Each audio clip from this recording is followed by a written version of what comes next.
Young men speaking in the city square, trying to tell somebody that he cares.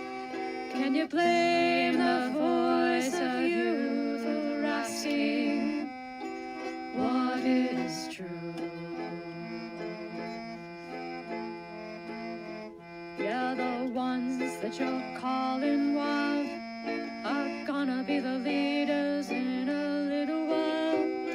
When will the lonely voice of youth cry what is true?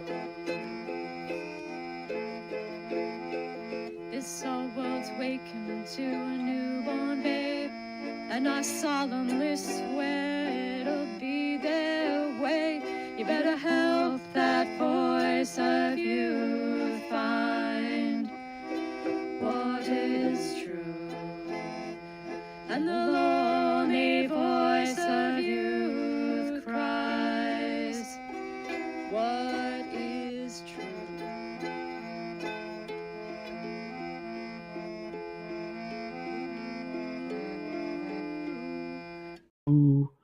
All right, we're back. We're going to talk about personal irresponsibility on my part for not posting the stream sooner. No, personal responsibility. We've get our Sam Pell, so we're good to go there. We've got our Muppet Cup, right? Full of Sam Pell. Have you considered? Have you considered buying a cup? Because you can, and they're awesome. And then I've got some regular tea, or sort of out of table rock tea. I've got some turmeric ginger herbal tea, quite delicious. And yeah, I mean it's been a heck of a week again. Things continue to get weirder and weirder in the world. I don't know why or how, but they're doing it quite nicely, I must admit. Stranger and stranger. Yeah, it just things continue to get more chaotic and people continue to get more confused about the chaos. And that's kind of par for the course. We're hearing a lot more framing out there from people on different things like, oh, I have an explanation. Oh, I have an explanation.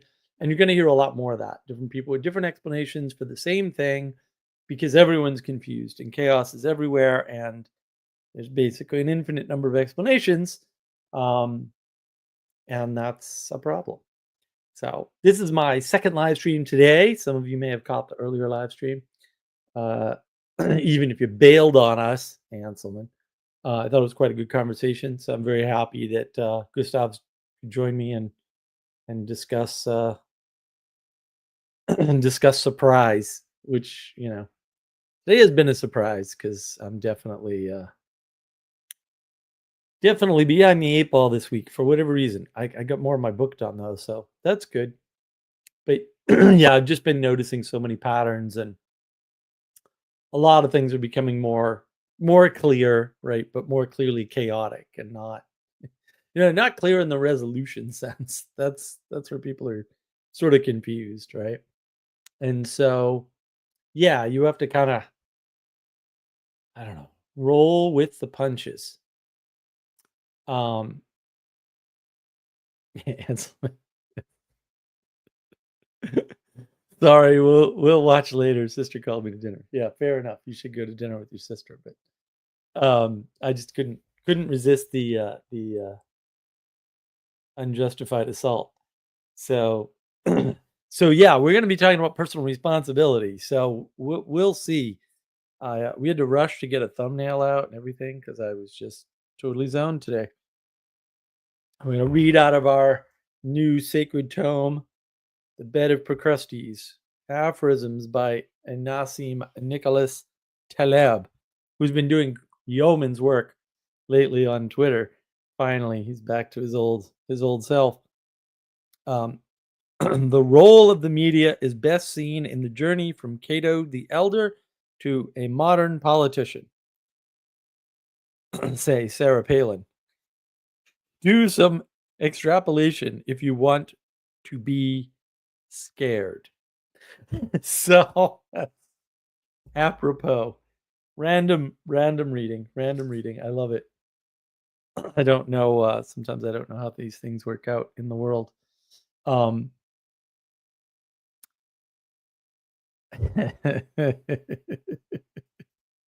Handsome, and I put a shellfish in a crustacean bed. It's not the same as the bed for crusties. Ixnan's gonna watch the, surprise. Well, it was a surprise, so yeah, hopefully Gustavs and I are gonna have, more planned, events. It's just we're sort of doing them very quickly because he just sort of brings something up, and I'm like, "Sure, what works for you?" And then we, hash out a time. So we're gonna get more organized at that as time sort of goes on. Uh, and yeah, the Russian Revolution, I think I'm gonna put it out tomorrow. I just gotta prep it. It's all edited. We just gotta get the thumbnail. Oh no, I have the thumbnail. We just gotta get the description and all that, and upload it. And YouTube takes forever to upload things, at least from my machine for whatever reason. So we'll get that out. Definitely watch Surprise. I really went in unexpected directions. Yeah, it was interesting. It was an interesting talk. Castle. Wow, 2 streams in 1 day. I'm too busy taking personal responsibility to join tonight, but maybe I'll change my mind next week. Have fun. I don't know. It sounds like personal irresponsibility. I have an irresponsible first mate on this pirate ship. It's rather disappointing. But let's jump into personal responsibility. So it's sort of difficult in a way because I think it's one of those tangential topics that comes up with the very important people who are talking about very important things. And I don't necessarily disagree or anything. But also, we're living in the age where people fail to define their terms. And, we should start with what is personal?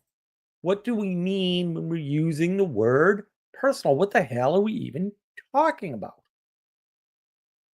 And the thing is, something that's personal is something connected to you. It relates to your personhood. It has a quality that is unique relative to your personhood. That's what personal means. There's already a relationship there. Whether you want there to be or not is not relevant. The world just doesn't care about you. The world doesn't even know about you at the end of the day. Sorry. Um, and some things are related to you. They might even be relatives that are terrible people. Um, it might be your relationship to oxygen or gravity or the sun, which you need or you'll die. There's all kinds of things that have a relationship to you, that relates to you uniquely, right? Because you're not an individual, that's impossible, but you are a unique person, right? And that's what's important. Yeah, I can't wait to read whatever Anselman's going to object to there, but I'm sure he will. And then that leads us to, well, what is responsibility, right? Well, this has to do with responding to something, right? Which means you care about it in some sense, And remember that a lot of people throw around the word love, and what they're actually talking about is care. Good to know, right? And so you care about these things. So responsibility is the response to something in the world that you care about, or maybe it cares about you and you're forced to respond that way. Um, so there's a caring, a quality relationship, and you. That could be another person, it could be something in nature, it could be something that you built, right? So that's what we're talking about when we're talking about personal responsibility. And hopefully that's clear and everybody can uh, more appreciate the depth of the issue here and understand, right? So what why is this concept of personal responsibility important? Like, what's going on with this? Why is this even something that I'll say I'm bringing up?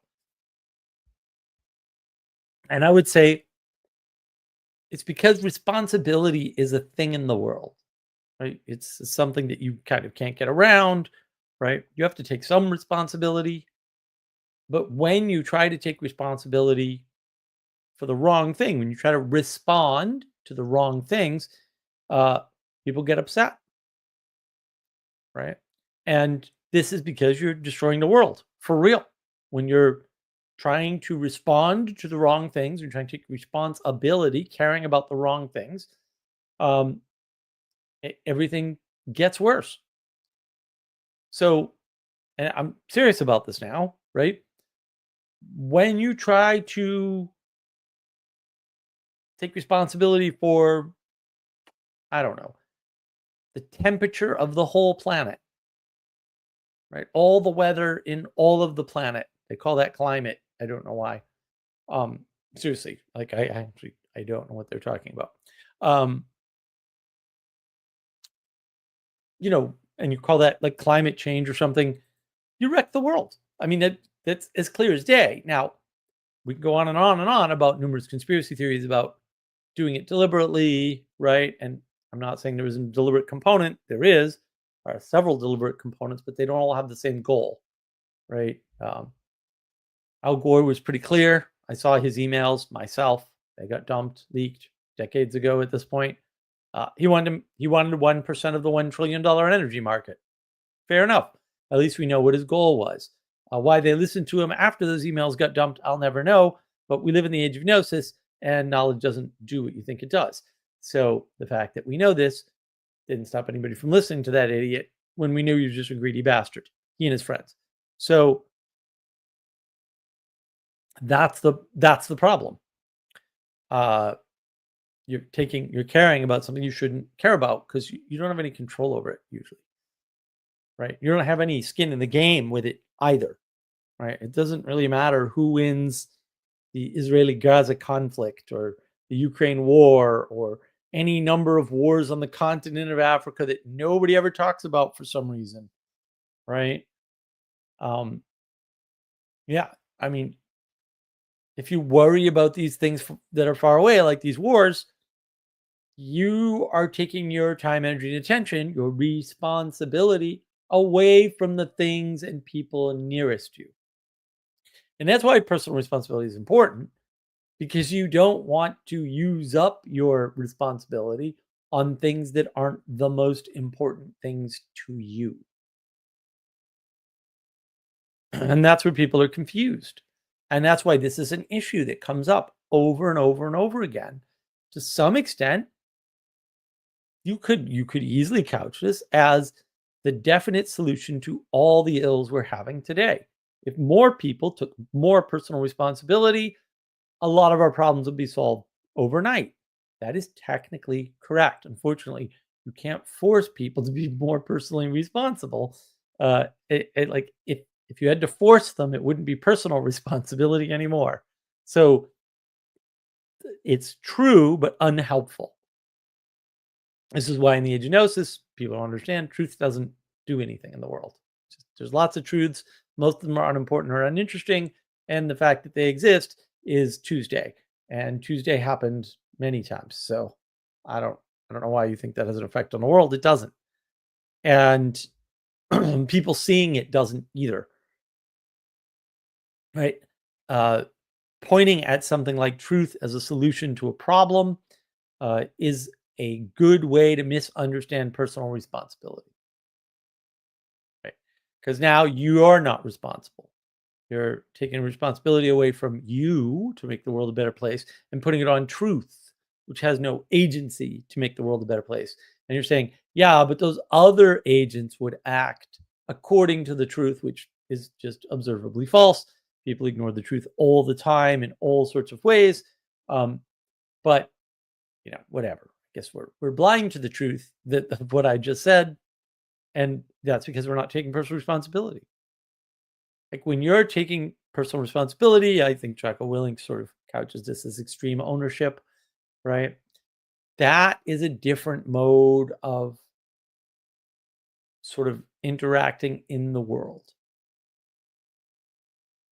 And it's sort of important to realize that. Like when you take personal responsibility, you are interfacing with the world in a very different fashion than when you don't. That is very much Jocko Willink's point, by the way. And again, this is about what's nearest to you, what's dearest to you, not just nearest, what you find the most important, the most relevant in the moment. And the thing is, people try to get around personal responsibility all the time. Sure, I get it. It's work. It's work you don't want to do, right? There's work you want to do and work you don't want to do. And when other people take responsibility and you don't, you get upset because you're now judged by their action, by their responsibility. Because you see their caring, their responsive caring in the world, right? So they're usually succeeding at that, right? So there's a success that you're also upset about because that judges you, and they're making some kind of sacrifice. And a lot of people think, well, if you didn't make that sacrifice for the thing closest to you, for the things that you care about, you could make a sacrifice for the climate or for the war in Ukraine. And I guess that's technically true, but that makes them bad people, so don't listen to them. Right? And the connectedness of those people that are taking personal responsibility judges you because we're all connected. And that judgment is as certain and inevitable as the pull of gravity. It's as inevitable as the sun rising in the east. It's as inevitable as your need to breathe. And what that means is that your lack of personal responsibility is judging you. And you have been found lacking. And this is one of the sort of reasons why people hate success, as my good friend Joey has taught me. There's a lot of people that hate success because if anybody's successful and they're not, A, they're not equal. That's terrible. They're lesser automatically, right? And B, they could have that, but for their misaligned passions. And that's a problem. I mean, this is why Marxism leads to lowest common denominator. Right? Every single time, because to make everybody equal, we all basically have to be dead. That's the only time we're equal. Sorry, it just is. Right? And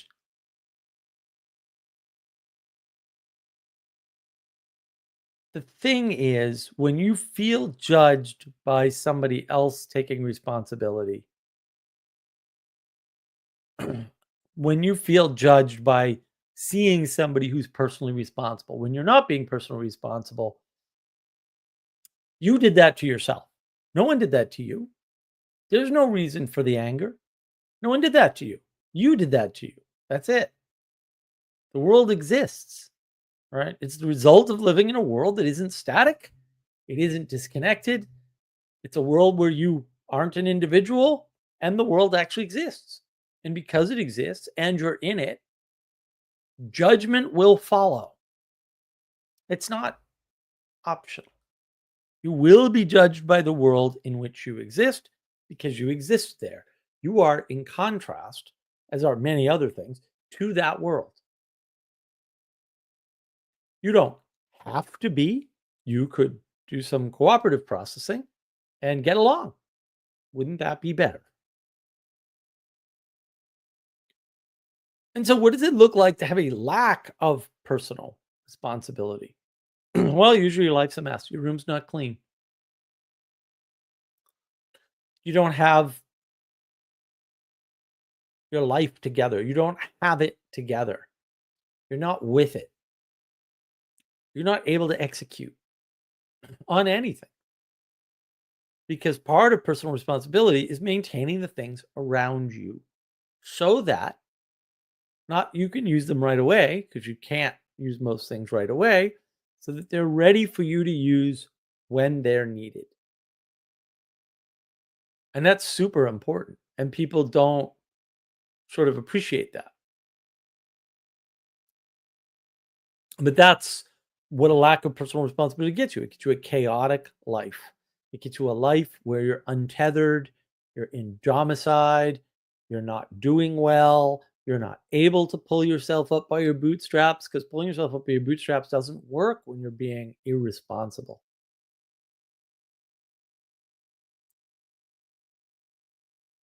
And I think a lot of this lack of personal responsibility comes from this crappy individualism frame, right? You're not an individual. But do you know what it is to be a person connected to yourself, connected to nature, connected to others, and connected to the ineffable highest thing?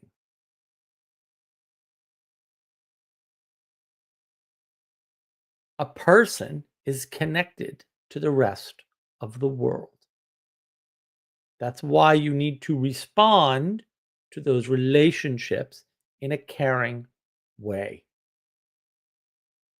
And when you can't respond to the relationships that touch your person or are wrapped up in your personhood, you lack personal responsibility. And that's a problem. People are trying to be individuals. They don't know what it is to be a person. They don't know what it is to be connected to the world. They don't know what it is that the world is pre-existing them and much larger than them and needs your help. Like the world cannot survive without people, contrary to the so-called scientific worldview, which was not the scientific worldview until extraordinarily recently. Ask me how I know. And the thing is, if there's no relationship, there's no responsibility required. And I mentioned this earlier. If you're spending your time, energy, and attention on things you're not related to, like the climate, whatever that means, definitions matter a lot, actually. Or the Ukraine war, I'm not related to the war in Ukraine or any of the wars on the African continent that nobody talks about, or the Uyghurs in China. I have no relationship to them. I have no responsibility or ability to respond to those things.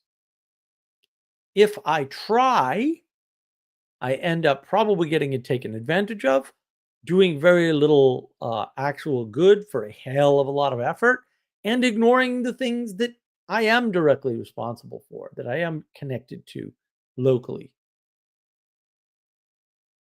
That's why you have to kind of understand what your relationships are, what you're closely related to, and what the quality of those relationships are, so that you can respond to them personally with proper orientation in the world. And, a lot of this just sounds like, well, what are we really talking about here? Right? We're really talking about fundamentally a disconnectedness. We're talking about your disconnectedness to the world. That's what we're talking about. And what is that? To some extent, at any, it doesn't have to be a full disconnectedness. Any failure to recognize the quality of your relationships, that's a disconnectedness. I refer to this as the intimacy crisis. That's part of the intimacy crisis. It's very hard to have personal responsibility in an intimacy crisis. And we are in the intimacy crisis.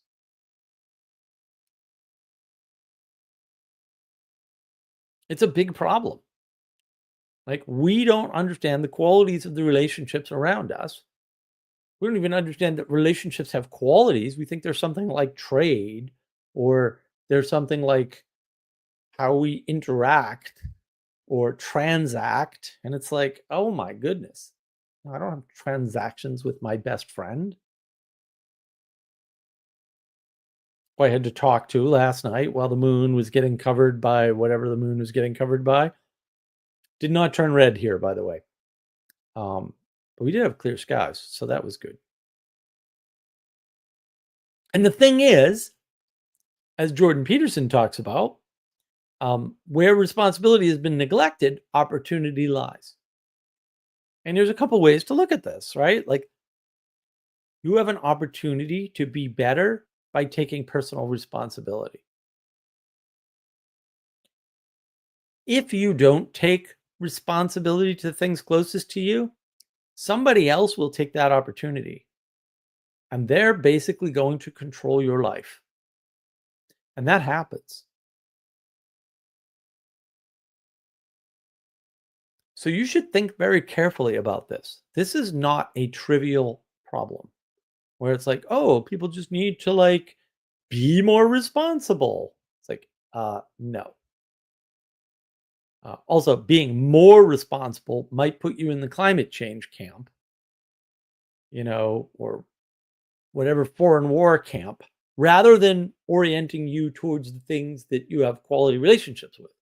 So I don't like these more responsible things. I think that's bullshit. And again, it's good to know when I'm not paying attention to the things that I'm closely related to, and someone else steps in and takes that responsibility, I'm screwed. Good to think about. Because someone else may take that responsibility, and you'll lose all of the opportunity that lies in the responsibility and can't be got at any other way. There's a lot of people will try to hack their way around it or find a loophole or no, that's not going to happen. You need personal responsibility.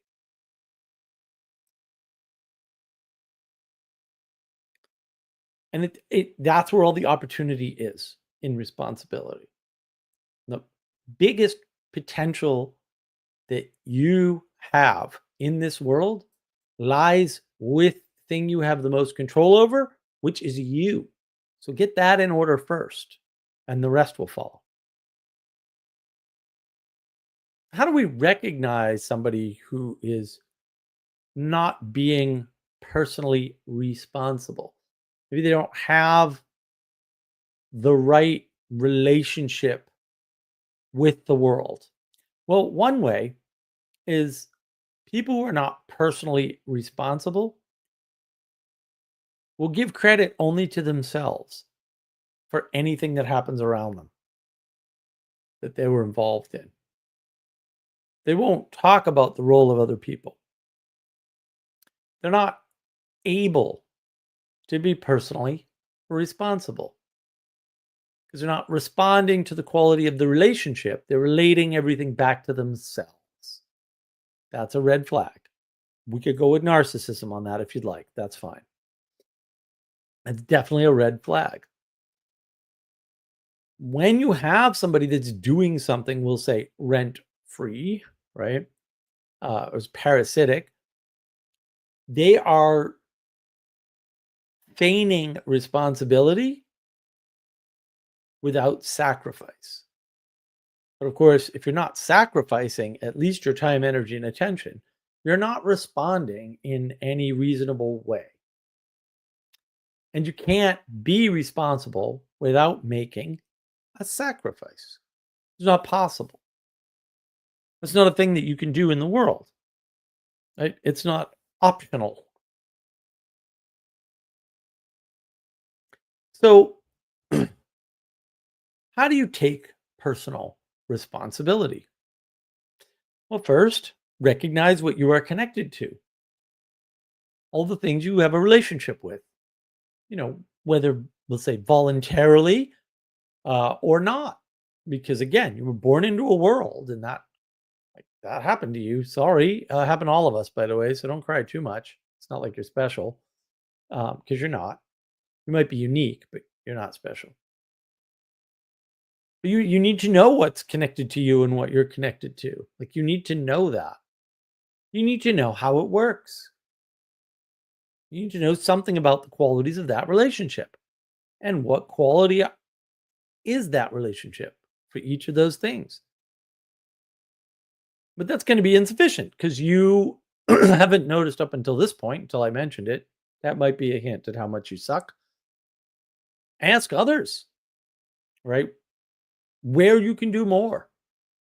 Say in your own life, where do you think I could do more in my own life to make my life better? They'll tell you. One or two of them might be wrong, by the way, but what do you want me to do?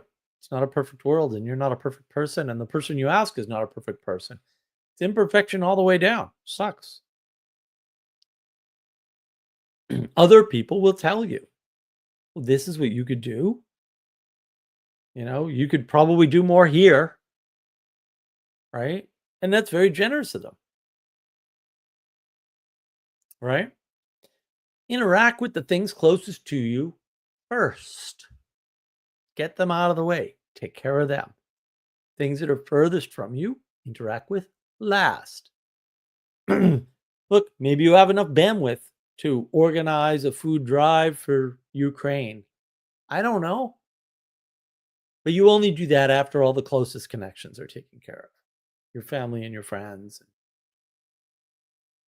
and the people in your neighborhood and the people that need you around the corner. And then last, you worry about the things that are halfway across the world. Right?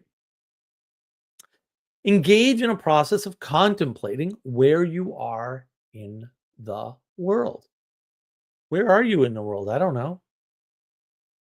Do you? That'll help you figure out what you're closest to. And contemplation time works. It's not a complete answer, but it adds some contrast. And the thing is, then you can, with those two pieces of information, where you are in the world and what are you closest to, right? You can start looking at the relationships. It's like, oh, what is the quality of the relationship to this thing that's close to me? And then you can evaluate if the things you're giving your time, energy, and attention to are still worth your time, energy, and attention. And oftentimes people find out they're not. And they reorganize their priorities, right? Or they upgrade their relevance realization, or they change the importance of the items around them as the result of the contrast of saying, where am I in the world? What's closest to me? What are the qualities of those relationships? And actually thinking that through. Maybe you write it down. I don't know. Then you need to go to people again and ask them, hey, is there anything I missed? What can I do for you? I was talking to my buddy last night. His father, for about a year now, has been having memory problems. So I was a little concerned, and there was a little bit of lull in the conversation. And I was like, how's your dad doing? He's like, he's great. And I was like, excuse me? Like, we've been talking about whether or not you had to go out there and take care of him at some point in the near future. And now he's great. So it turns out his uncle, his father's brother, is not doing well and has full-blown Alzheimer's, which is what he was worried his father was going to have. And he's been taking care of him. And in that process, he's gotten better with his own memory problems. Very mysterious. And that's because you know how the world works. And you're like, duh. But whatever. Different live stream topic. The duh topic. Things I know that are obvious that everybody else seems surprised by. Maybe I'll do that stream. If you want to see that stream, comment below. Look, these are just a few thoughts to get you started on your journey of personal responsibility. Right? My intention was never to say, resolve this in my live stream, because I don't think that's a thing that I can do. Would that I were wicked smart enough to do such a thing. But I'm hoping this kind of gets you started. So with that, I'm going to have some tea and we're going to go through some comments. And I am experimenting with shorter monologues. Let me know if you like the shorter ones better. Salute, Anselman. I'm I'm the one responsible. I made it just this way. Excellent. Yes, I am a tea guy. Coffee is evil. Anselman, making tea as we speak. Oh, turmeric, powerful but healthy. Yeah, well, I have 2 types of turmeric tea every day. Anselman Mark's a tea aficionado. Yes, I am a teetotaler, a total teetotaler. Oh yeah, we read that one already. Ixnod. Oh yeah, we read that one already too. Man, I'm doing a terrible job. Read that one already. Okay, here we go. Anselman, no, I said unique person. You know I said unique person. I'm gonna fly back to Scotland and smack you. Ixnod. Making improper sacrifices instead of proper ones makes people resentful. That's a good point. Yeah. Yeah. When your sacrifices of even just your time, energy, and attention, which is actually the most valuable thing that you have, are misplaced, you get resentful. You get angry and resentful because things aren't working out, right? The connections, you're putting energy into something that's not giving you something back that you want. Ixnaan, understand the context of your relationships. Exactly. Exactly.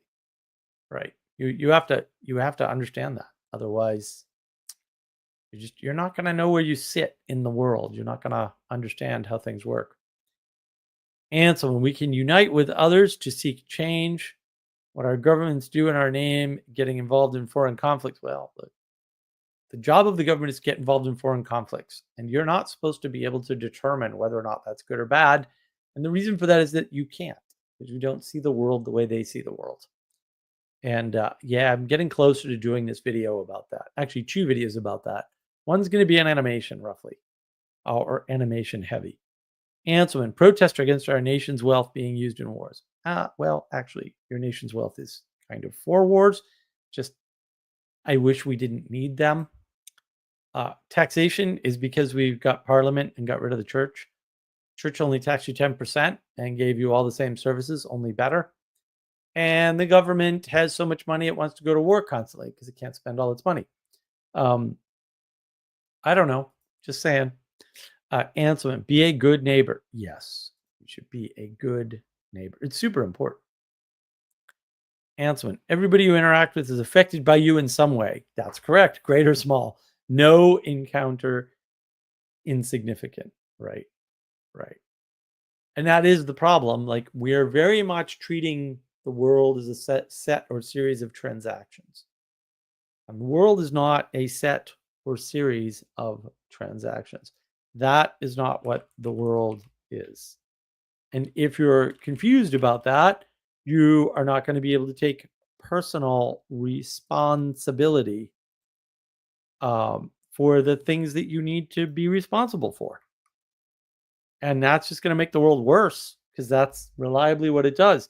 Look, I have posted the link. Feel free to jump in. We can talk about personal responsibility and sort of explore that more. And this week, I will even remember to pin the message on navigating patterns so that you can find it easily. Because that's the only channel I can pin messages to. So yeah, you can go to Navigating Patterns YouTube channel, click on that link, and join me up here if you want to talk more about personal responsibility. Of course, we can stray from that topic if required, although I like to not get it too personal because things tend to get messy. But I'm happy. I'm happy so many people are here. It's always nice to see everybody and have people join in and be, we'll say, responsible. And that is important, to have these relationships with the things around you. And that's the problem. When we're not paying attention to what relationships are, which relationships are related directly to our personhood, that creates a lot of chaos. It creates a lot of uncertainty in the world. It makes people confused, including yourself. It puts you in domicide. You want domicide? That's how you get domicide. It's not the only way, but also. Ixnon, people fighting wars want to spend infinite money on them. Well, they think money will win the war, yeah. Or at least make the people they're fighting think they have infinite money. Yeah, to some extent, the materialists do. I mean, look, again, the problem is war is the purview of the state. You and I will probably never understand the pros and cons of war anyway. If you want an example of that, watch my video on the second Iraq war and why everything you think about it is backwards. It's very hard to sort of understand unless you have a bunch of, say, facts at hand and you make a bunch of connections like I do in that video. It's part of the myth of the Middle East, which is another myth that comes out of the Great War. And yeah, I think the problem is unless you were plugged in, really deeply, although I would argue you could have gotten it all from CNN. Honestly, you just had to take really good notes. You wouldn't understand the second Iraq war and all the psyops around it, basically, which were psyops the media was doing. They weren't psyops the government. The government doesn't care. The government did nothing wrong, actually. People get very confused about this. If you think there was a second Iraq war, much like World War II, then that's because somebody's hiding the truth from you, right? The fact of the matter is, this is true for the Great War too. If you don't understand the first act, the second act is not going to make sense, and someone's going to make sense of it for you. And that person's going to be evil because, of course, they are. And it's easier to just understand what happened when you start at the beginning instead of in the middle. The second Iraq war is starting in the middle. There's no second Iraq war. There's one Iraq war with a break in the middle. And once you understand that, you realize the second invasion was perfectly justified, totally required, and had to be done. And if you don't understand that, fair enough. Also watch my video on navigating patterns. It's right there.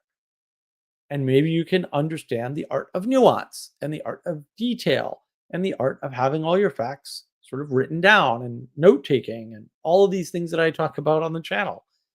Like, if you want to understand the world at that level, maybe you can, but you got to put a lot more work in than you're putting in now, buddy. A lot more. And maybe that work takes away from you enjoying dinner with your family, or helping to raise the kids, or going out and getting enough money alone so that your wife back home can raise the kids. I don't know. Or being supportive enough of your husband while he's off raising the kids. I don't know. Like, there's lots of possibilities. But the thing is, those things are really difficult and hard to do. And you're probably not putting in the work. And you want to criticize the government. And you don't have access to the data they have access to at all. You don't have to worry about their fears. There's a 1 in 1,000 chance that somebody has a nuclear weapon that would use it and has the means. You should take that seriously, even if you think it's almost certainly a lie. I don't know why I'd have to say that to people, but this is the world we're living in. Everyone's dumb about everything because they think they know stuff, and they don't know. They're always wrong. That should be a hint. And even if they did, they don't have the right perspective to put that knowledge into any sort of sense making. And when you try to grab too much knowledge for sense making, you get confused and you stop taking personal responsibility. Ixnon. Og, no nuance. Og, just smash and build for sure. That is well said. I really am annoyed that he knows this work so well. It's quite surprising. Hanselman. War is a racket. Much of it is criminal activity. Right, or to hide criminal activity like Ukraine, which is the U.S. hiding their criminal activity in the country, which is why we supported the war and never should have. Also, we kind of caused that war, so there is that. They did it out of sheer ignorance and stupidity, to be fair to them, but also, why do we have ignorant, stupid people in our country running it? please no. And that's what happens with the competency crisis, right? You get people who aren't good at politics trying to be politicians because they saw it on TV and now they know how to be a politician, and then they do it wrong. And that, like, it's an overly simplistic. No, it's exactly what happened. Like, yeah, it's overly simplistic. You know what else is overly simplistic? The entire world is super easy. It's very simplistic. People don't like the answers, they don't like the conclusions to that statement, but also that is true. It's provably true. The world has to be simplistic because our ancestors were simplistic. And you're more simplistic than you think. Og still no nuance. Og has no nuance. Og build, Og smash. That's it, man. Like, it's not that hard. You can make it harder. You can see patterns where they don't exist, but then you're a conspiracy theorist and then you get paranoid. As discussed in the earlier live stream. It's been a hell of a day. That live stream was a lot of fun, though. I'm glad Gustavs came on. It's quite enjoyable. Quite enjoyable.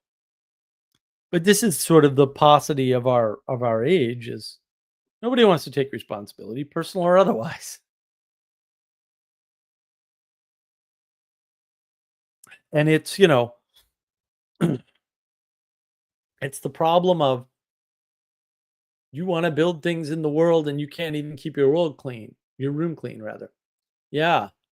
You want to be responsible for fixing the climate and you can't be personally responsible. Really. And then people go, "Oh, Mark, you're unnecessarily skeptical." And I'm like, no. It's easy to determine these things. It really is. You have to have your eyes open and you have to not try to redeem people every time you see them make an error. You should believe what people tell you and not believe they're making a mistake constantly just because the thing they did seemed bad to you. Maybe the reason why they did something bad is because they're bad people. Like, why is this hard? Take personal responsibility for your own feelings and get them the hell under control.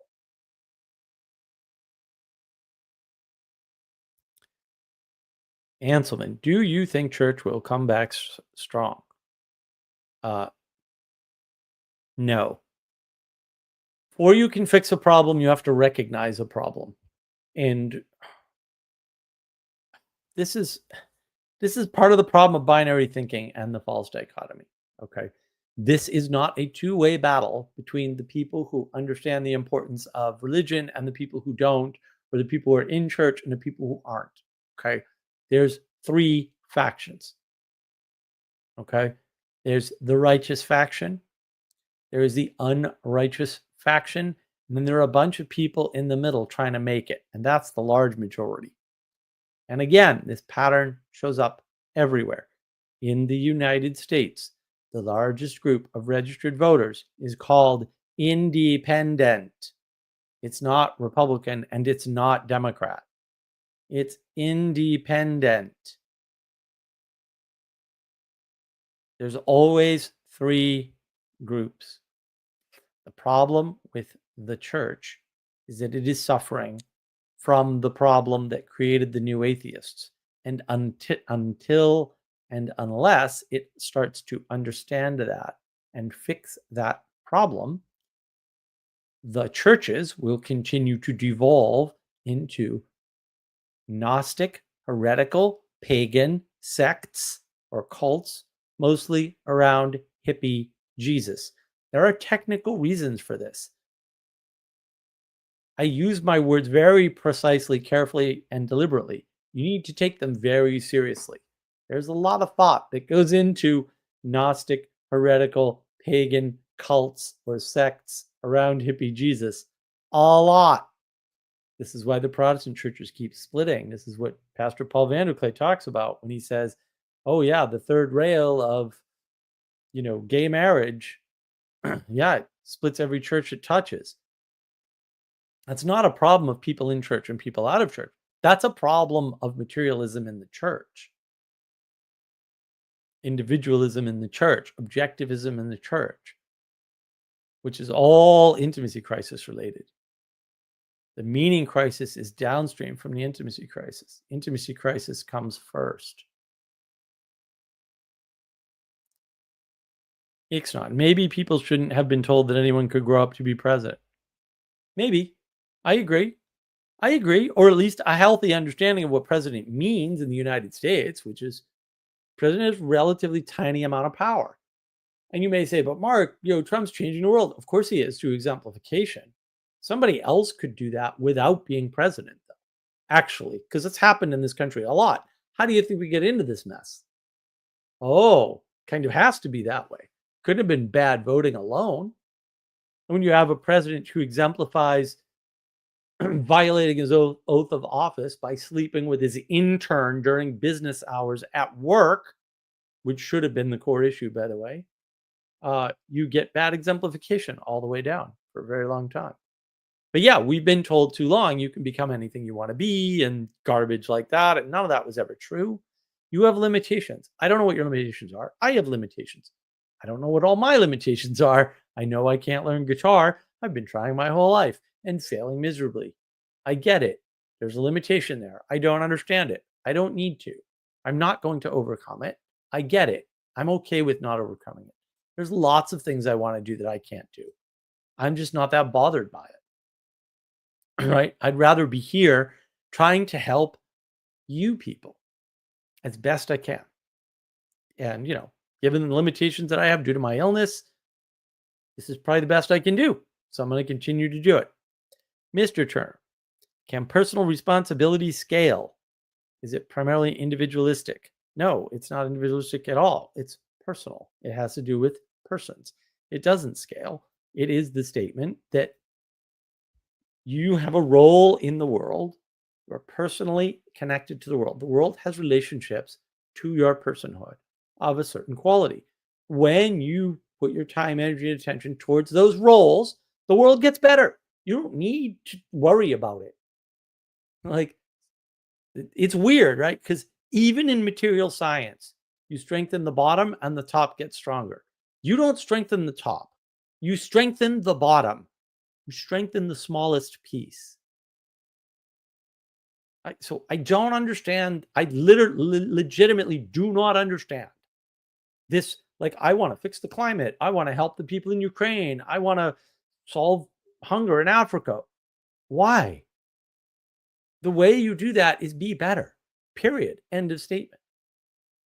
Because if you're better, there's more food. If there's more food, somebody in the government will send it over to Africa. You don't know that. I do, because we do it. Like, it's not that hard. Like, we have all the data we need to know that this is how the world works.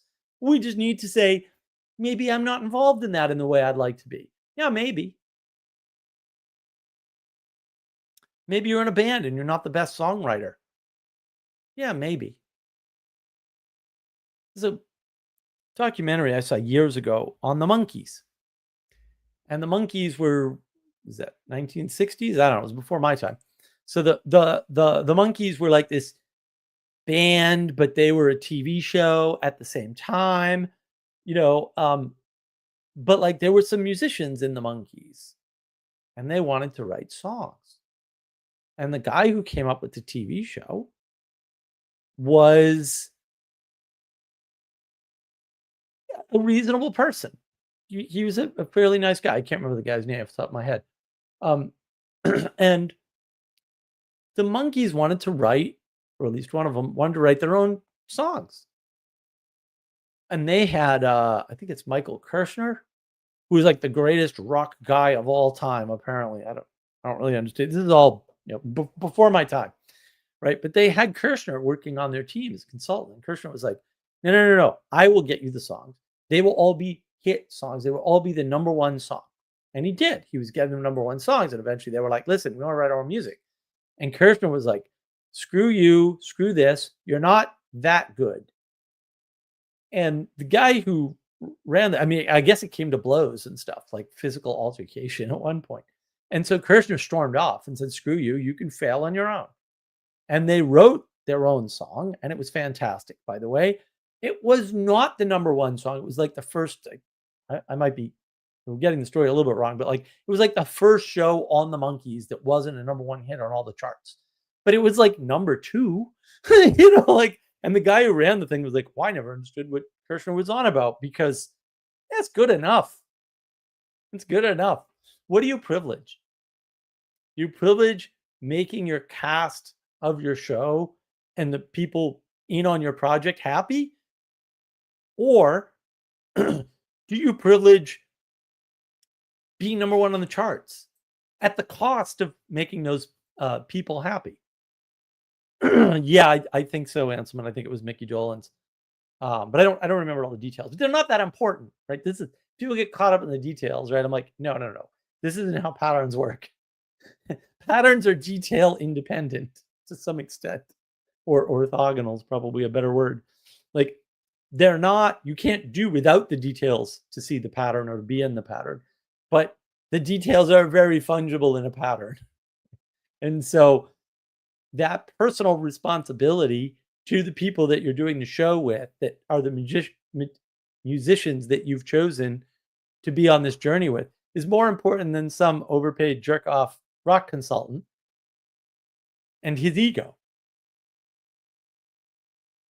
Like, he could have just helped them be better, but instead he said, no, I want to pick the songs because I know. And he was right. Like, the guy Kirshner was apparently right.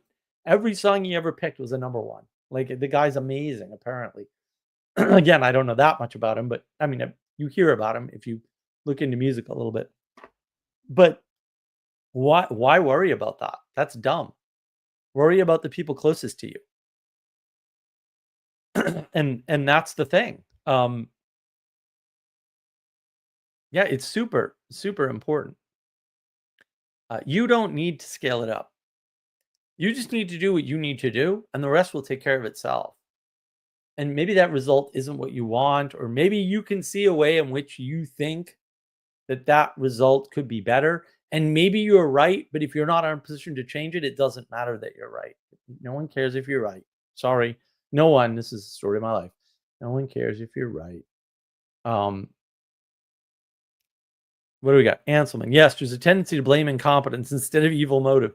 Well, there's a tendency to redeem bad behavior, which is the bigger problem. Like, you see that with those little cults.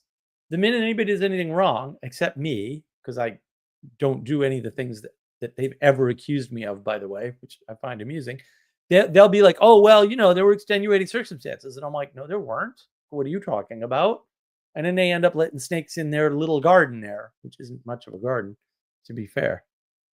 and that's the problem. Benjamin Franklin, how come the Catholic Church doesn't have the gay marriage problem? This is easy. I was explaining this to Manuel probably a year and a half ago. He asked me one day, like, why aren't the Catholics having this problem with gay marriage? I said, because sodomy is a sin and there are no on sin. And they don't have a discussion about it, because sodomy is a sin and there are no on sin. And when you do that, you can never have a third rail, because the third rail doesn't exist, because they're not having the discussion, because there's no discussion to have. Because if you actually read the Bible, you would understand sodomy is a sin and sin is a no, and therefore it is not entertainable in a Anglo-Catholic sphere. It's also the way that I know there's a difference between Anglo-Catholicy and what people are calling Christianity, which again are a bunch of Gnostic, heretical, pagan cults, mostly centered around hippie Jesus. That's how I figured it out. I mean, that wasn't the only way I figured it out, but that's how I figured it out. This isn't that hard either. Anselman, the papal church is going that way. I don't know about that. The modern papacy is not Catholic. Well, that's true. Anselman, Mike Nesmith wrote songs. Yeah, well. Yeah, Nesmith and Dolan were both keen on being musicians. Just showing I lived through the Monkees era. Did you misspell error? No, I'm just kidding. Yeah, they had some great songs too. This was the funny part, was their songs were great. Because they weren't talking about guys who couldn't crack the top 10 versus the number one song. We were literally talking about number 2 and number 3 hits instead of number 1 hits. And at that point, who the hell cares? Everyone's making $1 billion anyway. Like, what difference does it make? Ixnon. But Mark, if I can redeem other people's bad behavior, I won't have to repent of mine.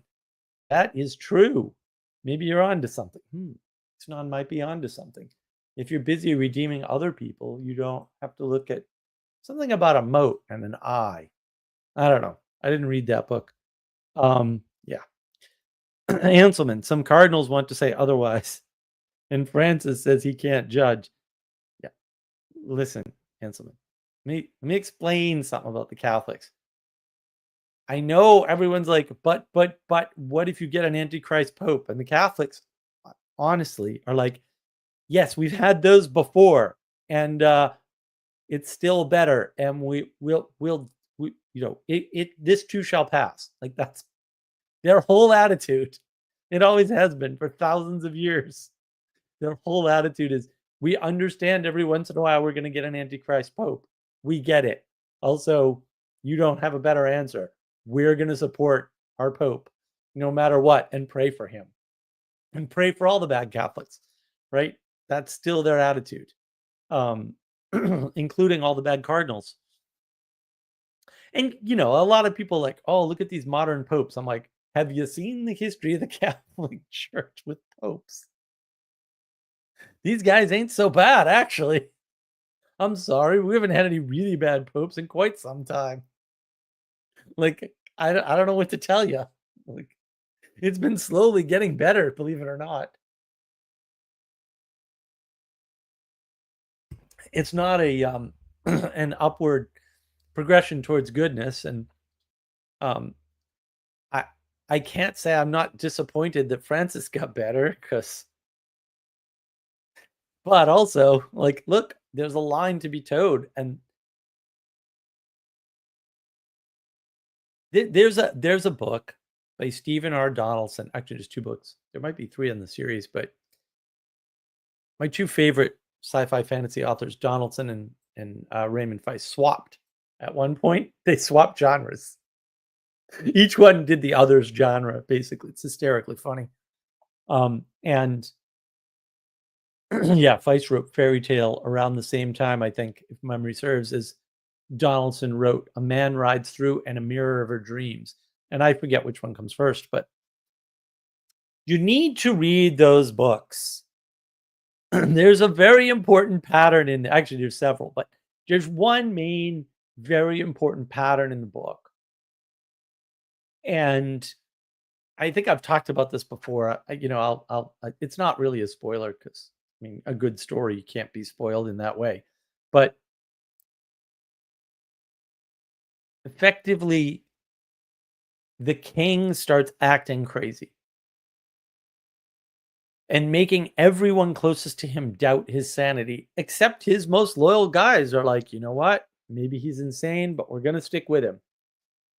And as it turns out, the king just had access to a bunch of information, and he was acting crazy. He wasn't actually crazy, but he had to do it and not tell anybody and make sure it was believable to draw the enemy out early. And because he did that, he won the war. Okay? I understand that you would like to look at the government and understand their motivations and their reasoning, but you can't. And I'm sorry for that. And that doesn't mean that they don't get their own motivations and reasoning wrong, but almost always in a way you don't understand. In the same way that the public problem with Bill Clinton was perceived as marital infidelity, even though the actual problem was you aren't doing your job during business hours when you are supposed to be doing it, and you're misappropriating the place where you work for activities that are not related to work, which any CEO, in fact, I think it was even around that time, although it was a long time ago, the CEO of Compaq Computer Corporation got in trouble for exactly the same thing with his freaking secretary.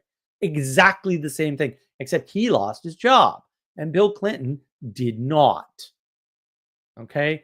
And it's this sort of looking up and trying to understand what's going on that goes horribly wrong for people. And then they get angry and resentful because they're sure their government, they know what their government's doing wrong, and they're sure they know how to fix it, and they're sure that the government knows what it's doing wrong, and they're sure that they should be fixing it. And none of that is necessarily true.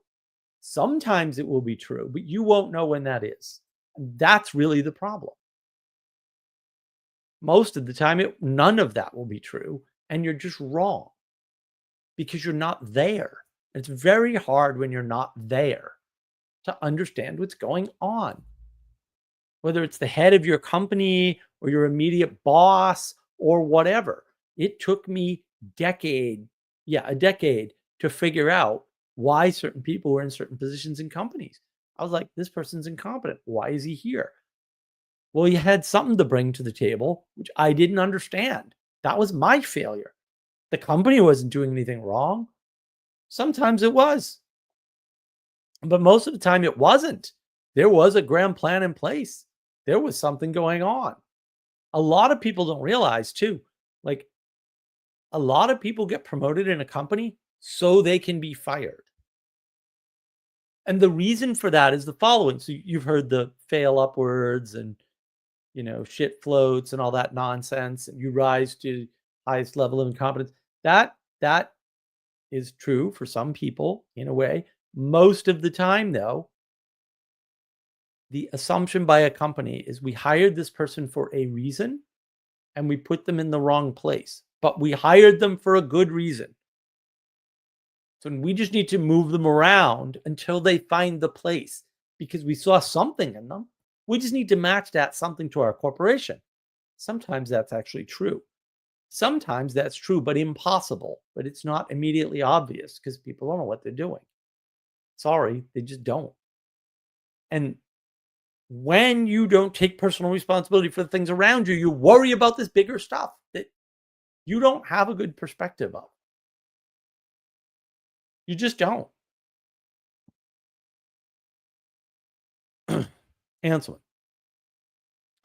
Personal immorality is one thing, but changing doctrine is another. Yeah, maybe. Ixnon. The longer Francis lives, the more time there is to get Father Eric in. This is true. I told him probably not this round, but we're working on it for next round. Hopefully that works out. Hanselman, the modern tendency is to change the doctrine, e.g., attacking trad mass and softening the line on morality. Look, man, maybe the forces of evil have the same playbook every time, which is why I get frustrated with people when they don't see the evil. I'm like, bro, this is literally the same evil that we had decided was evil last time. I don't understand why you're confused, but people aren't looking at the world in the right way. Why aren't they looking at the world in the right way, Mark? Because they're not taking effing personal effing responsibility. Like, seriously, like this is the core problem. Take your personal responsibility seriously and fix that. And I guarantee you, when you are properly oriented to the things that you are closest to, your perspective on the world will shift and you will stop worrying about stupid garbage that you have no influence, control, or understanding of. You definitely will. Part of it's just a function of, I don't have any time to worry about what's going on in Rome.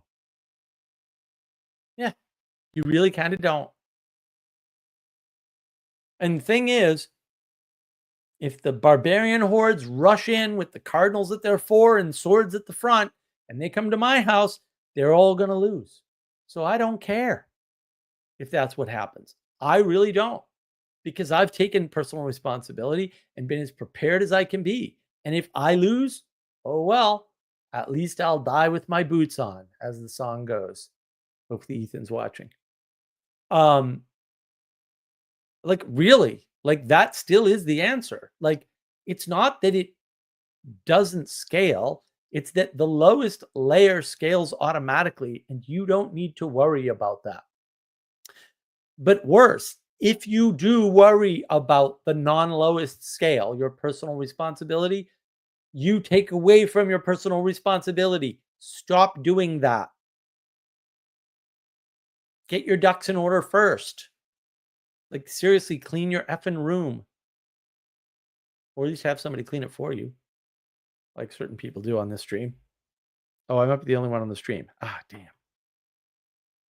Foiled again by my own honesty. And that's the problem. Like, people don't want to take it seriously. You're a Muppet. I'm a Muppet. We're all Muppets. I don't know what the hell's going on in the Pentagon. Who the hell cares? I have so many things to do around the yard. I have to deal with the damn beavers. I got 2 beavers now. You know how much work it is to undo their freaking catastrophe and like fill in the holes and oh, I have time for this. I have things to do. None of them are going to help Ukraine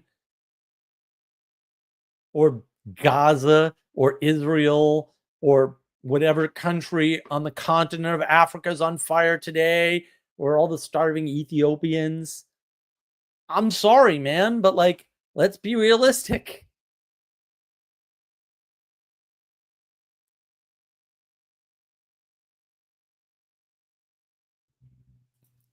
Answerman, yes, for the Christian, you mean the Anglo-Catholics, it is being faithful to your local church. Yes, to Anglo-Catholics, Christianity has very little meaning post-Reformation. Now Christianity seems to refer to any number of Gnostic, heretical, pagan cults or sects, most of which are centered around a character I call hippie Jesus. When you start seeing the world that way, you will understand a lot more about what's going on and why people talk the way they talk and why they do what they do. The Anglo-Catholics, however, are very, very, very different group. And the other different group is the Reformed camp. They are a very, very different group. They are not Protestants. They are not Gnostic, heretical, pagan cults. And that's important because once you understand go to church doesn't work in a land where you have things masquerading as churches that are actually either already Gnostic, heretical, pagan cults or on the verge of becoming that from maybe devolving from Anglo-Catholicism, because that happens, you won't understand what to do and you won't understand when to do it and you won't understand the importance of it either. And that is the problem. Anselman, can I get to play the drums like Animal? No. I can't play drums either, which is hysterical. I know why. Other people don't know why. I had a musician yell at me like, drums are literally the easiest instrument to play. What the hell's wrong with you? Why can't you just play the drum?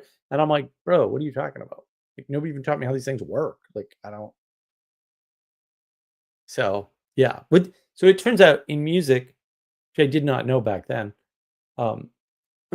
some of the sounds you hear are not being produced by the instrument. They're being produced by the interaction of the instruments. And if you don't know that, you can hear drum beats where there aren't any. You too can do this wonderful feat of total stupidity like I used to do. And then if you try to play that on the drums, it won't work. It'll sound like crap and nobody will know what the hell's going on. But anyway, that is how it works. Lynn, good to see you, Lynn. I do hate bands in church. Not holy. Yeah, exactly. Oh, guitars anywhere near an altar make me homicidal. It's so hard to go to these stupid freaking Protestant churches. And some of them have keyboards. And I'm like, yeah, I'm a no. Okay. It's pipe organs. The larger, the better, please. Right? It's harps. Harps are fine. It's lyres or it's the human voice. That's it. I'm sorry. If you want anything else, you're wrong about everything in the world. Everything. Everything you believe is completely wrong. There's no way that you can tell me drums, modern keyboards, or even a piano, and especially not a guitar, points up. Definitely does not. None of those instruments are capable of pointing up. Not individually and not in, we'll say, small quantity, right? Like, if you want to talk about an orchestra, right, and like tens of instruments, string and wind, we can have a chat. But 5 guys in a church, in a strip mall, I'm sorry, bro. I'm a no. I'm a hard no. Absolutely not pointing up. not capable of pointing up, not going to point up. It's never going to happen. I don't even know why I'd have to say, like, how is this not obvious to the universe? I don't know. I have no idea. It's obvious to me. That's very frustrating. Yeah, it makes me absolutely freaking unbelievably angry. I get frustrated because people don't see the symbolic connection. They don't see the pattern. They don't understand the vertical causality and the importance of it. Like when you're in church, you're there for the verticality.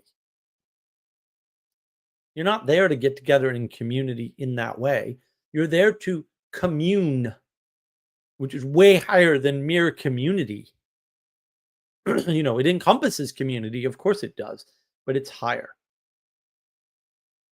And that's the problem. Anselm, my cousin was a drummer in a small scale successful 1960s group. Oh, cool. Which group? I'd love to know. That's fascinating. Yeah, I've met a couple of semi-famous musicians in my time.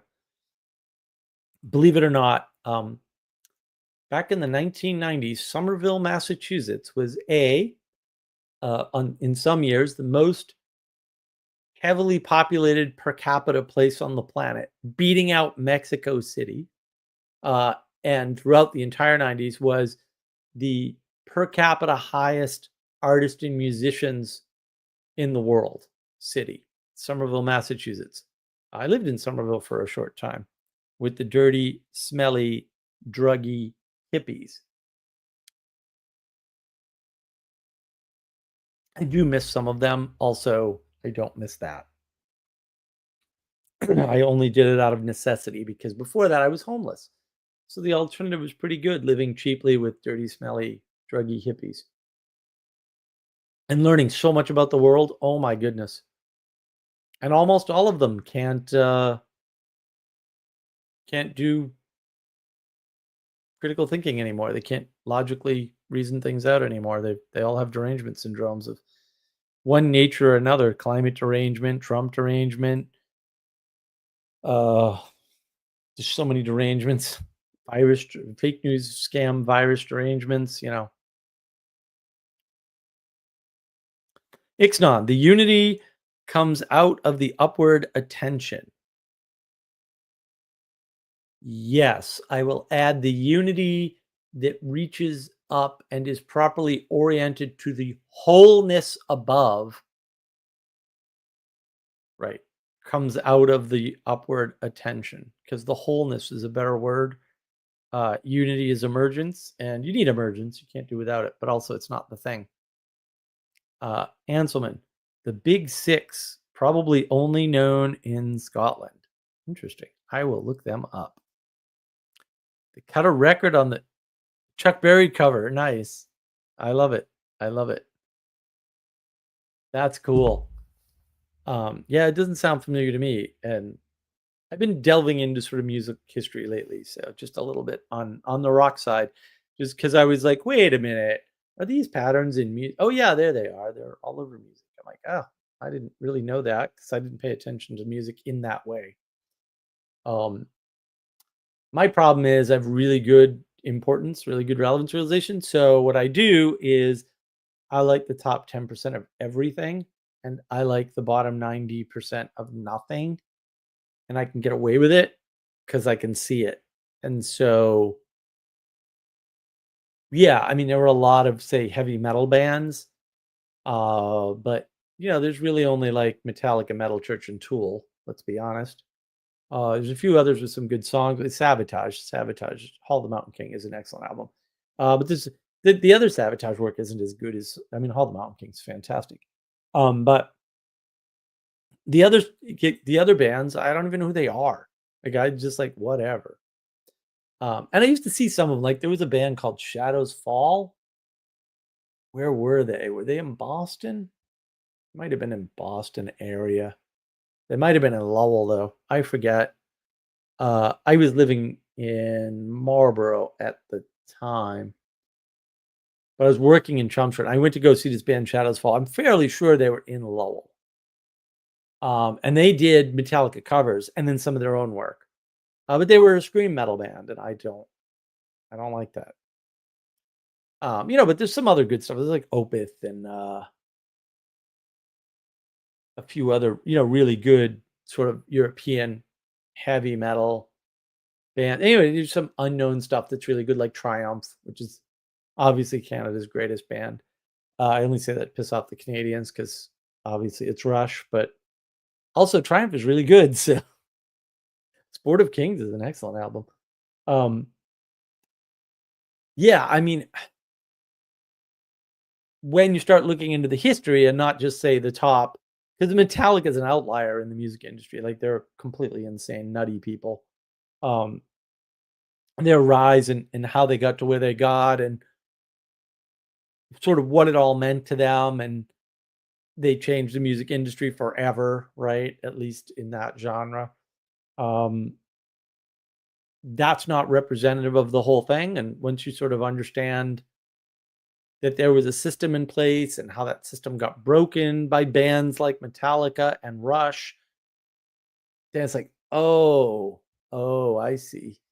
Right. Or Boston, which obviously the greatest band of all time, just because of the name. The band Boston, like that whole thing is like, that's a crazy story. It's like, what did this guy do? Excuse me? How did this work? How did he write those songs if that never happened to him in his life? That's a good question, right? That sort of interaction, once you see those patterns, it's like, oh, the music industry went through this pattern too. Computer industry is going through this pattern. The YouTube is going through this pattern. They're right here in the pattern. And so once you know that, we'll say, where everybody is in the pattern, that kind of changes everything, right? And that's what's important. That's what's important, is understanding these patterns. But if you don't have a good grounding, you're not going to understand patterns. And in order to get a good grounding, you need to take personal responsibility. Like, it's not an option. You have to be personally responsible, because then you're going to pay attention to the relationships closest to you. You're going to care about them the most. And that's going to change your perspective. And when your perspective shifts in that way, you will be able to see patterns better, irrespective of whether or not you can see them now. Hanselman, can't find on Google, not the Glarn Rockabilly Band of the same name. There's a glam rockabilly band of the same name? Okay. Well, we'll try to find it. Lynn, I learned responsibility with homelessness. Yeah, homelessness teaches you personal responsibility real fast, Lynn, doesn't it? It's very interesting, the number of people who have been homeless and also, let's say, hang out at the Mark of Wisdom Discord, or at least on the channel, on the Navigating Patterns channel. Homelessness is its own little set of signals, man. Still do not recommend, but also it definitely shows you things that nothing else can show you quite that way. And that's, not a bad thing, we'll say. So it's sort of good to know, like, oh, these things are there and you can learn them this way. And wow, doesn't that make a difference? Yeah, it kind of does. Right. So when you're not able to take personal responsibility, you don't see a bunch of things in the world. But like you think you do, and you try to take on responsibility for things that, again, you can't be responsible for. You're too far away. The signal is too attenuated, and you're not going to be able to have the impact that you expect.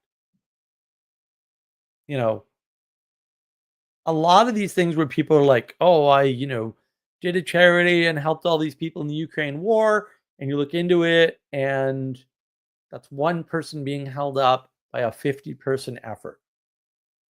And there's nothing wrong with that. Like, we need that, but also it gives you the false impression that you could be that one person. And you can't. You need the 50-person network that you didn't build because you were too busy paying attention to something instead of building that network through personal responsibility. And that's actually the problem. We just see a bunch of things in the world and we think we can participate in the way that we see them and we don't see them clearly, and we're not them, and we can't do that participation. Whether we're just born without the ability, or we lack the skills and we need to skill up, or we can't see the world in a way that will allow us to participate correctly. Doesn't matter. There's lots of factors, more than I can list, as to why that's the case. Focus on where you're at now, focus on personal responsibility, and the rest will take care of itself. All right. Well, nobody wants to jump in? Nobody? If nobody's jumping in, then I'm going to cut it short because I have other things I can do.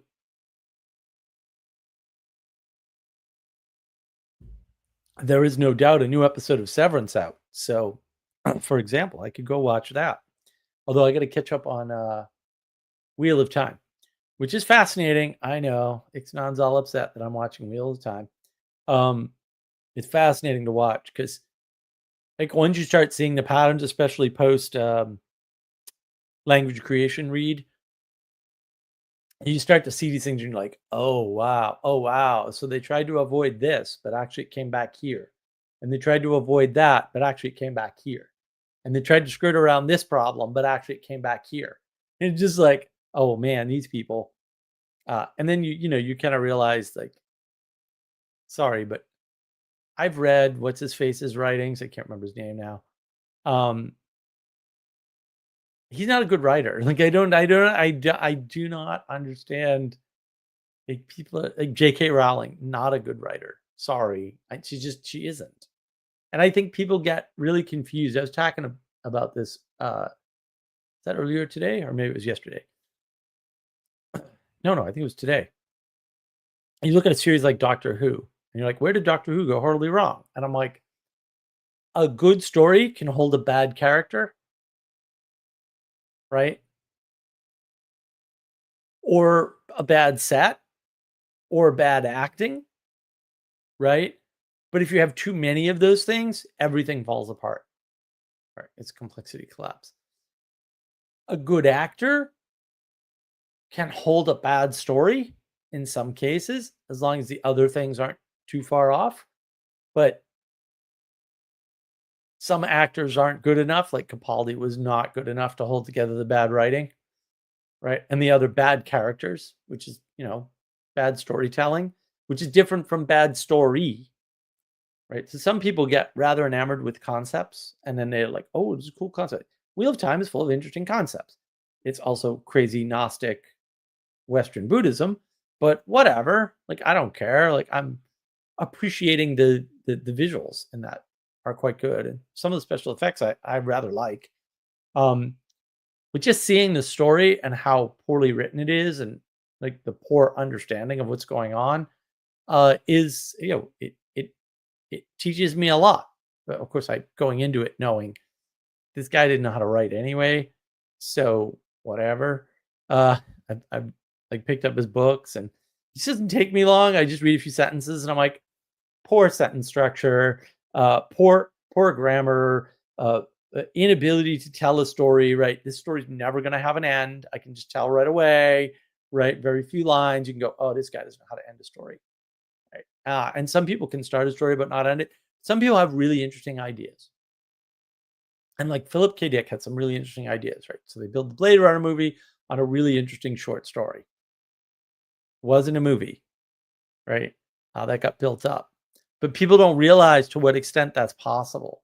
And they don't realize all the pieces that go together in making do. That's part of the intimacy crisis. You're not poetically informing the world, so you're not understanding that your show's failing. You can't just bring back a good actor and make it work. Like, if the show's failing because you don't know how to write a story, you need to fix that and not the actors necessarily. If the show's failing because your stories are decent, but your actors are garbage, you're not going to fix it by upgrading the character development in the story. It's not going to happen. And we have too many people trying to write books or texts, worse yet, call them books, who aren't good at it. And this story grid thing is absolute poison to the world. Like, absolutely going to destroy the world. Absolutely. Miserable. Hanselman. As a boy, I watched the original Doctor Who when it came out. Yeah. Enjoyed the stream. Heading for bed. Good night, sir. Yeah, Fourth Doctor, Tom Baker. Sorry, there is no other. Ixnay, make good writing great again. Yeah. Yeah, when you read something like Moby Dick and you start to realize the depth and you're like, oh, wow. Or even Plato's Republic. It's like, oh, wow, this is what good writing looks like. And it's like, wow, how amazing. And you read, what's his name? Jordan something and Brandon Sanderson, who finished out Wheel of Time for Jordan after he passed away. And you're like, these guys are like 4-year-olds on crack. Like, what is this nonsense? Or even J.K. Rowling, like, cool ideas. I mean, that's like Peterson talks about her for a reason. Like, how did she get a hold of the snitch? How did she know about that? It's a good question. I don't know. We should ask her, right? Like, that'd be interesting. How did you come up with this concept? She got some great concepts and she's using some good tropes, especially for England. The orphan under the stairs trope for England is, of course, Oliver Twist. Like, of course, like, yes, like, I get it. Also, meh, you can be a very average to below average writer and attract people with really cool ideas like that. It's not that hard. Robert Jordan, that's his name. Thank you, Ixnay. I knew it was something Jordan or Jordan something. Robert Jordan. These guys are not good authors. I'm sorry. I mean, Stephen R. Donaldson, Raymond Feist, they're not great. Donaldson and Feist in particular, though, especially their first two books in both cases. The character development and the concepts in the story are phenomenal. Absolutely phenomenal. Magician Apprentice and Magician Master are absolute genius. Lord Fowl's Bane and the One Tree, absolute genius. Like, there's some real there. Like, that is deep stuff. And as I said, I like Donaldson's Mirror of Her Dreams and A Man Rides Through. There might be a third one in that series. I can't remember. All those books were in the shed. If I still have them, because they might have been at Mom's house. If they're at Mom's house, they're gone forever, which pisses me off. Why did I remember that? Oh, I can't really go too many hours in the day without remembering that trauma. So that's rather unfortunate for me. These authors, you have to know what you like about the authors. Like, otherwise you get the Matrix trilogies. Why is the Matrix trilogy, the last two movies, terrible? Right? Because the second Matrix movie is like more bullet time and more fight scenes, because that's what people liked in the first movie. That's not true. You've got way too many bullet time things and way too many the fight scenes are way too long. It was the themes and the depth, right? And the mystery around the characters that made the first Matrix movie good. Like, and the depth it wasn't a deep depth, but it was like lots of interesting deep subjects. They're not super deep subjects, but they're deep subjects. They're not surface level subjects, right? So you could take any one of the Matrix ripoff movies and go, aha, like, this isn't very deep, but it's cool, right? Some of them are cool. But the second and third movies, like, those sequels were interesting because there were fewer philosophical questions, but they were much more difficult. And that's the problem. Ansman had to check the name of the original best Doctor Who, William Hartnell. I disagree. That's two things we disagree on, Anselman. I'm going to end up having to eat haggis in Scotland with Anselman now. That's okay. The haggis I had in Inverness was rather nice, although that was kind of a fancy restaurant. There's a point when people say we don't have good storytelling. But we also don't have good story audience. And if we had better story audience, we wouldn't have overpaid hack authors, right? They'd be poor, starving artists or not writing crappy Wheel of Time series books. And that would be better. We don't have that because we don't have personal responsibility. So we don't have good discernment. Because in order to get good discernment of the world, you really need personal responsibility. Those two things go hand in hand. And personal responsibility prevents domicide. So look, that's all I have. Nobody wants to talk to me because nobody loves me. Anselman left me. You can't trust a Scotsman. It's a fallacy that there is a true Scotsman. Hopefully people will get that joke. I think it's rather funny. Thank you very much for joining. Next week. Yeah, I think we're on for next week. Next Friday we're on. The Friday after that, I think we're not. But I will update you next week. Have a great week, everybody. Try to figure out this personal responsibility issue for yourself. If you can't, come on the Market Wisdom Discord server. Maybe somebody will help you. We have people who have personal responsibility and take personal responsibility every day. Some of them for being on the server even. Maybe that's the best they can do. That's okay. That's the best you can do. That's the best you can do. Ixnaan likes my joke. That's all that matters. And look, the goal here, especially in doing things like taking personal responsibility, is to be better. Why? Because the world needs you to be better. Have a wonderful, wonderful week. I'll see you